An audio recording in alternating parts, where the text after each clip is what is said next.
Welcome, everyone, to Raw Dog Game Reviews. I'm the Raw Dog, and this is what we do here at Raw Dog Game Reviews. I'm going to review a game I recently played. But here's the catch. There's no script and no editing. I'm just going to ramble on my review for the game, off the top of my head, off the cuff, if you will. Now that that's out of the way, let's get to it, and let's go in Raw Dog. Okay, so this time we're talking about Stellar Blade. And get ready, because this game is stellar. Pun intended, please let there be a laugh track. I'm gonna laugh at my own joke because no one else will. But yeah, no, seriously, this game is beautiful. The game is amazing. I utterly loved it. Utterly loved it. Utterly loved it. There's nothing else I can say. The game was just so good. So good. Except the story was really bland. Okay, I said that really fast. Let me slow down for you. The story was really bland. Seriously, the story was just bland. Another apocalypse world. Oh yeah, spoilers. Another apocalypse world where, Eve, air quotes, seriously, Eve meets Adam and they need to repopulate the world together. If you didn't see that coming, like, after the first 5 minutes of the gameplay, then seriously, something's wrong with you. Dear God. The storyline was really kind of meh, just boring, and just was not terribly interesting. Honestly, I found myself skipping the story a lot.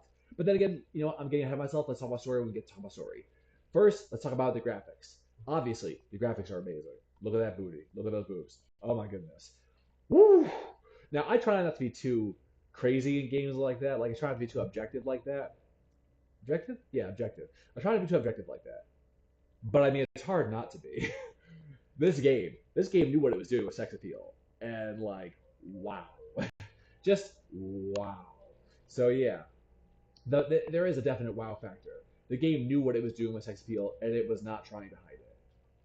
So, anyway, the game does look really good. The hair looks really nice. All the graphics look really good. All the clothes look really. All the outfits look really good. The character just looks stunning, and and obviously there's that whole she's real. She's a real actress thing. That whole thing. Anyway, the graphics is really good. I mean, there's nothing I can really say about it. The world looks beautiful. The underwater looks really good. The lighting looks really nice in the underwater areas. The only thing I really don't like about the graphics, the only big thing, it's actually a big thing that I don't like about the graphics, is that it does that whole thing with rain and water, where the screen has water droplets. I look at that in games, and I'm like, so you're just trying really hard to remind me that I'm on the other side of the controller playing the game, watching this through a camera.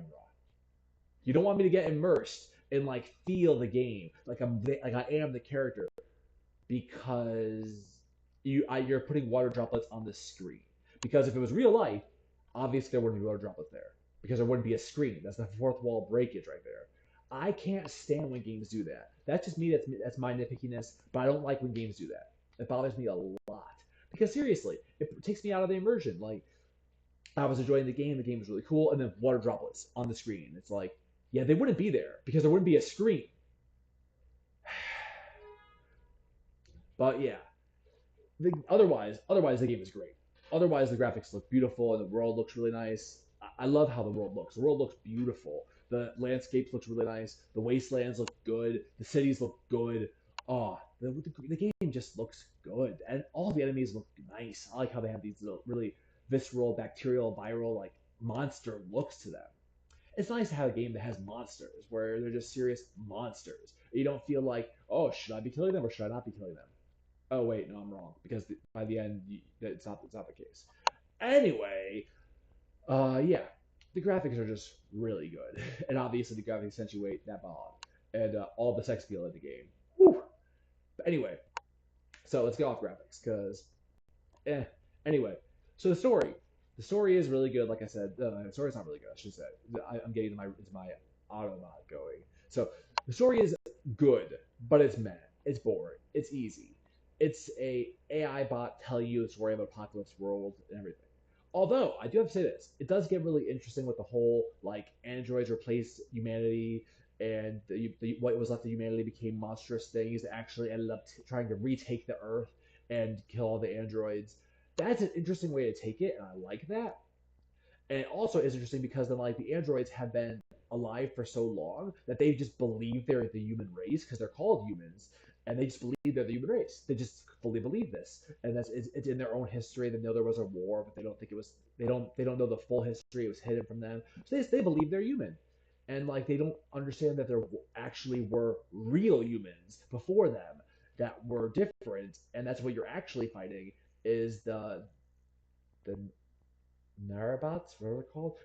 Those things are actually humans that have mutated into these monstrous creatures so they can fight the androids because they wanted to take their planet back. And it's like, whoa, that's pretty interesting. But then again, that's like the only part of the plot that's interesting. The rest of it's pretty basic, where obviously Eve is the chosen child. She is Eve. He is Adam. They want to, repopulate the world together. She's the perfect one for him to merge with, and you either align with the goals or you don't align with the goals. There's two different endings. I only did one of the endings. I lied. I wanted to see what would happen, and yeah, it was fun.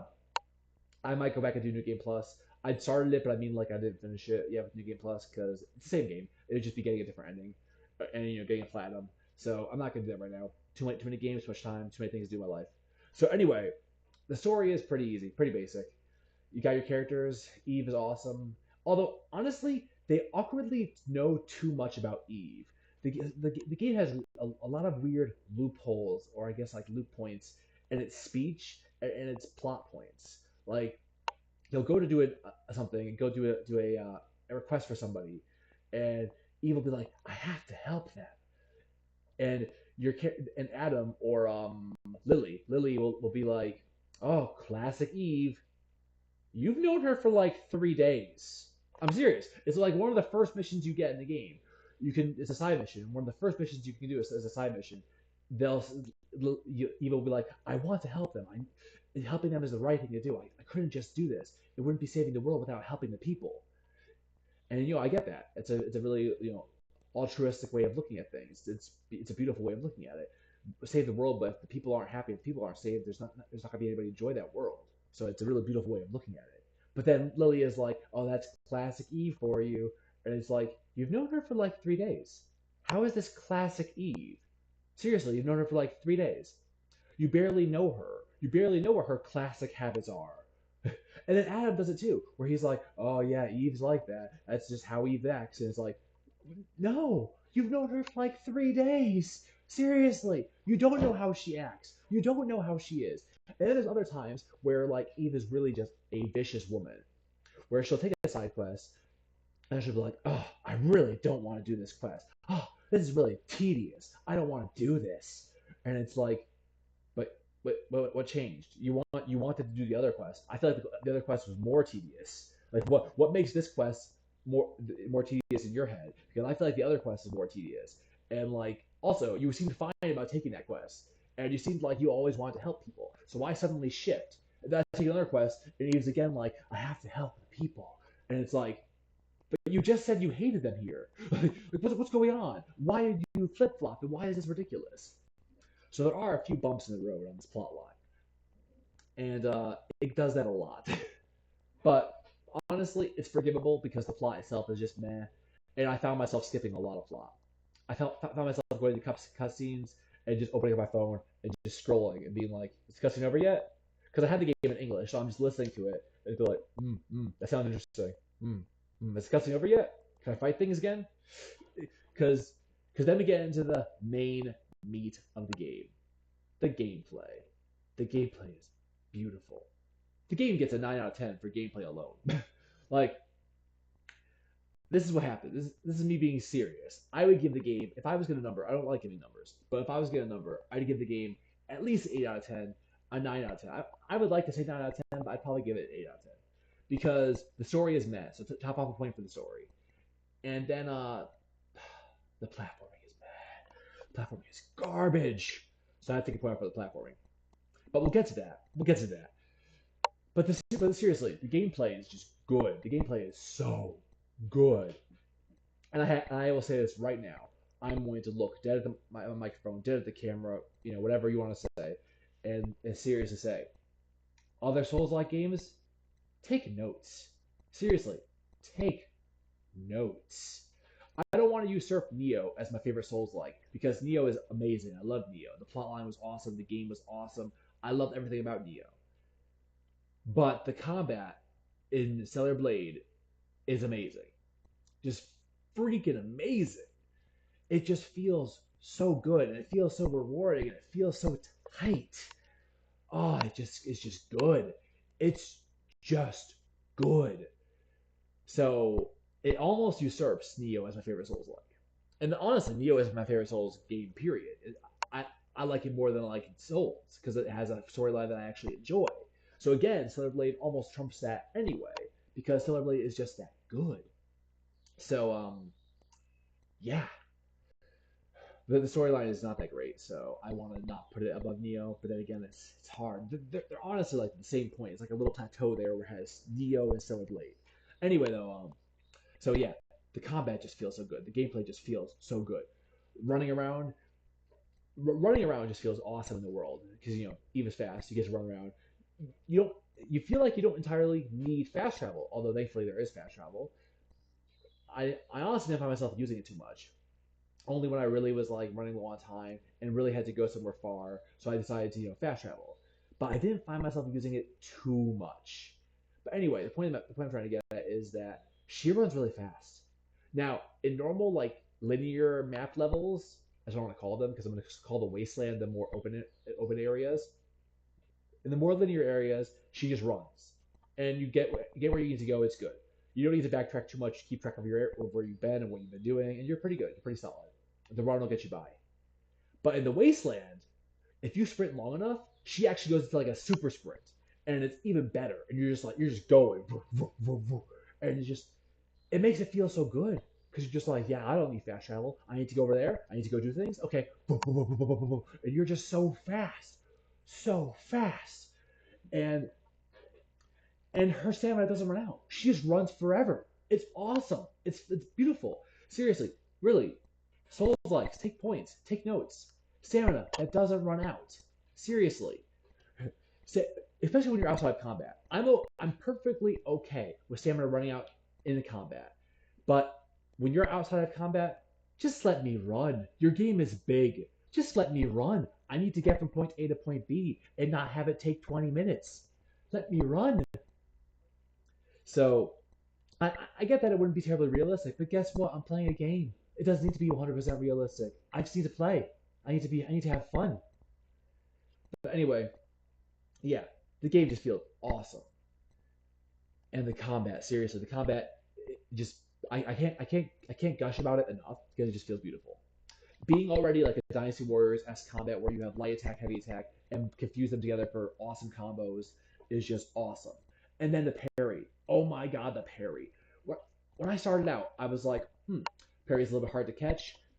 I'm playing the demo though. Maybe it'll get a little easier as I go on. Maybe it'll bring out a patch for it.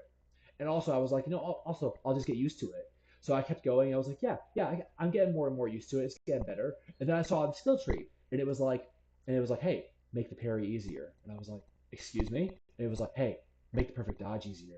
And I was like, excuse me. So yeah, those were like the first things I bought in the skill tree. And yes, it does make it easier, but it doesn't make it so easy that it's ridiculous. But it does make it easier. And then then the patch came out, and yes, it makes it easier again. Seriously, the game is so tight. The parry just feels good. The parry does feel on point. I don't. Whenever I play and I get hit by something and I was trying to parry it, I don't feel like, oh, the game is being cheap. I definitely parried that. No, I feel like, oh yeah, I missed the timing on that. I was off by a minute. I was off by a second. I was too early. Yeah, I felt that. I don't call the game cheap because I can actually feel it. Because when I get that parry, I feel right where it is, and it's like ting. Yeah, I got that. And then not only that, but then the game just makes you feel rewarded. So many games these days have this whole parry system. And when you parry, you just parry. The guy just goes ting, ting, ting. Sekiro is a perfect example. I hate Sekiro. I'm not going to go crazy about it right now, but I hate Sekiro. And people were comparing this game to Sekiro. You can't, because this game is leagues ahead of Sekiro. And this is why. In Sekiro, when you parried, it didn't do anything. You parried and it was just like ting, and the next attack comes. Ting, next attack comes. Ting, next attack comes. Ting. You just parry, parry, parry, parry, parry, parry, parry, parry, parry, parry, parry, parry, parry, parry, parry, parry, parry. You just get to the point where you're just mashing that button hoping to parry. You're just panic parrying. In Stellar Blade, when you parry, the enemy actually rebounds. Well, the smaller enemies rebound. And the bigger enemies, some of them have combos that you have to wait till the end of the combo, then they'll rebound. But they still actually rebound. Yeah, it might be at the end of the combo that they rebound, but they still rebound. And even if they don't rebound, if the next move has a lot of wind up, you can use your counterattack because the parry gives you a counterattack. You can start your counterattack. And one of the counterattacks makes you slice right through them and end up behind them a little bit of ways away. And then you can also do a second part of that where you come back at their back and do a secondary slash. Guess what? Again, if their windup is big, you parry, use that counter, slash through them, and then they slash air because their windup was too big and you're already gone. And that second slash finishes after they slash air, you right into their back with another slash. It feels so rewarding because you actually were rewarded for that parry. You just wiped the floor with them, made them look stupid. Oh, it feels so good. The parry just feels so good. And then, of course, when you finish parrying them and you get that super attack where you just like slam them into the ground and shove the sword into them, again, it just feels so good. Because they stagger and, oh, it just feels so good. Seriously, the parry is just so rewarding. That's why I love this game. It's because the parry is so rewarding that nothing can take that away. You can't compare it to Sekiro. You can't compare it to any of the other Souls-like games that tried to have a parry system. You can't compare it to Wo Long. You can't compare it to any of them because this game actually rewards you for the parries. Even Wo Long was like you parry, and yeah, sometimes they rebound a little bit, but when they rebound, you just do a combo on them. Or when they parry, you can just parry, and then like I said, do a combo when they're open. They didn't really rebound. And when they finish their stagger, then you get to do a cool finisher on them, or it gets to do a cool attack on them. Stellar Blade has both those. It has those awesome rebound parries and counters, and it has the stagger finishes. So seriously, it just feels good. And again, the perfect dodge. When you perfect dodge, it goes slow-mo, and then you get to go into a serious counter from the perfect dodge. And you go bam right with that counter. And then when you get to improve those counters. You get to improve your counters. All of the counters. You get to improve the parry counters and the perfect dodge counters. And you get to like add super attacks at the end of them. And you get to go into I forget what her name was. You get to go into the epic mode where you have the giant katana. Oh my god, the epic mode. It's just so good. It's just ridiculous. You go into a boss. In the final parts of the game, you feel like you're just cheap because you go into the boss and you just blast into the epic mode. I forget what the epic mode is called. It's something with a K. But anyway, you blast into that mode and you're just destroying the boss with your super moves.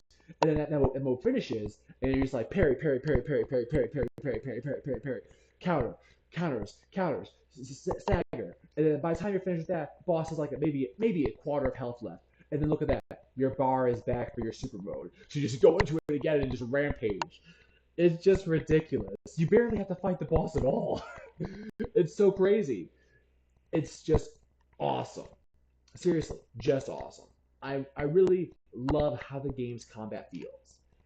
I don't want this video to go on too long because the game is really good. And there's not much else to say about how good it is. But I want to go into saying about how I hate the platforming. I hate the platforming. The platforming is so clumsy and unpolished, and I feel like it was not what they were focusing on. There's this solar tower you have to climb, and by climb I mean jump from platform to platform. In the early parts of the game, you get the first wasteland, and they repeat this. You have to do multiple solar towers, well, just two, one in each wasteland. Anyway, this tower you have to climb it, and I fell down that thing 3 or 4 times. And it's just frustrating. It's just annoying. It's just silly. Because the platforming is just silly. Really, when you go over to a railing and there is a little platform robot droid that will bring you up to the next platform sitting there next to that railing, and you need to jump onto him, and the game is like, okay, jump. And I jump, and I push forward to land that droid, and I jump completely over the droid, off the railing, and die. And I'm just like, really? The droid was right there. The droid was right there. I didn't push forward that much. I didn't. So then I tried again. and I jumped on I jumped onto the railing. I was like, okay, I'm on the railing. We're good. I pushed forward, and I was on the droid. I was like, okay, we're good. And I saw that then it like lifted me up, and I was like, okay. I saw the next droid. I was like, okay, well the next droid is behind me, so I got to turn my character. I fell off. As I'm trying to turn around, there isn't enough room for me on the platform to turn around because her turnaround isn't tight. She actually like circles around. I fell off. I'm just like, are you kidding me? This platforming is garbage. And further to this point, I'm walking over to a ladder in like the first main area in the demo, and even later areas, walk over the ladder. Okay, I'm gonna go grab this ladder. Whoop! I fell off. I missed the ladder. How do you miss the ladder? I was like an inch from it, maybe an inch from it. Seriously, how do you miss the ladder? How is it so ridiculously particular for platforming in an action game where I can miss the ladder by being away from it by 1 inch? And the game's like, no, you missed it. And I was like, are you kidding me? I just fell down and took a whole bunch of health away. I need to go fight things. I don't want to go use a cure item for this. What's wrong with you? I was so angry. So utterly angry. It's just annoying. Seriously. The platforming is just garbage. I hate it. And I won't agree with anybody that platforming is okay and they don't have any problem with it. The platforming is garbage. The platforming is garbage. It's the one truly bad point about this game is that the platforming is garbage. Okay, now that rant is over, I can tell you again, the game is beautiful. The only thing I didn't like was that you don't get any new weapons. But then again, your weapon gets upgraded, so it gets to become stronger and stronger. But it would be cool that you could get like new weapons and new fighting styles. But you do get one technically because you get the big katana blade. But I mean, like, but there is a scene where like Eve picks up another sword from another one of the androids that she fights, and uses two sword style on a boss for like a cutscene, and it was freaking awesome. And I was like, yo, why is there not a two sword style in this game? I want it. Maybe for the sequel, but there's not really a sequel. The game ended too on point for there to really be a sequel, and I don't know. It would feel weird for there to be a sequel. Like, where would you go from here? So I don't know. But yeah, I don't think there's gonna be a sequel. The company's making another game, and it'll be a spiritual sequel, but I don't think there'll be an actual sequel. But anyway, I could be wrong. Maybe there'll be a sequel in like 5 years. Who knows? Anyway, point of the matter is, the game was awesome. The game was beautiful, and here we go. If you like Souls-likes, if you like parrying, if you like action-adventure games, if you like girls with booties and boobs, seriously, I can do nothing but recommend Stellar Blade. It is utterly amazing. The game is just good. It is nothing but, well, it should say it's nothing but it's just good. I highly recommend it. So please, go out, buy it if you don't already have it. Play it, support this company, and enjoy it, because it's a beautiful game. It's beautiful. And don't care about the censored outfits, because seriously, there are so many outfits in that game that just look sexy as all can be, for all different kinds of fetishes. So, seriously, if you're going to get hung up on the censored outfits, there's another outfit out there for you that's going to look good. It's okay. Don't worry about it. Just play the game and have a good time. Okay, well, that was my raw review. Thanks for listening, and if you liked it and want to hear more, you can like and subscribe. But I'll be back here regardless whether you like it or not, with more Raw Dog Gaming Reviews. See you next time. Bye-bye!